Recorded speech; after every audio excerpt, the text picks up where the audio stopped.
Hello guys, in this video I am going to show you how to fix Windows screen zoomed in. So first you need to right click on the empty area in the desktop, go to display setting.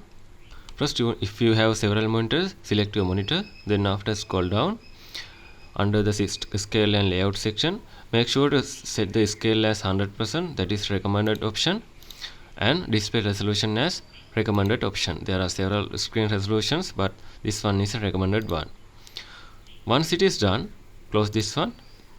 If you're using monitor or TV, you can change the hardware level changes in the monitor and TV. There is a buttons available in the top of the front panel of the TV. You can try to change that setting to if the issue is fixed or not.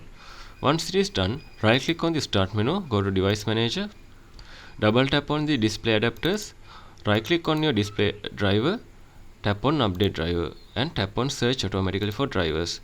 If it is not fixed, again right click on that one, go to update driver, choose the second option in this time and again choose this one, select your graphic driver, tap on next. This will reinstall the same driver again and it also help to fix your issues. If it is not working, again right click on it, go to properties, go to driver section. There's option called rollback driver. If you recently updated your graphic driver and then after the problem is happened, you can roll back driver into the previous state.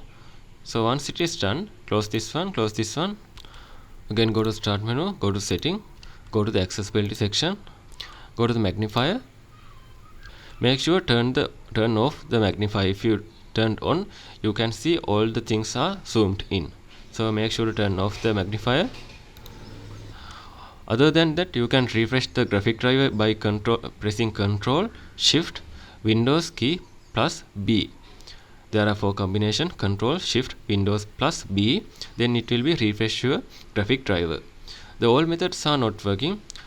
You have to reinstall the Windows. I created several videos related to how to install Windows on your computer. You can watch that video in my channel. So if you think this video is helpful, please consider subscribe and liking this video.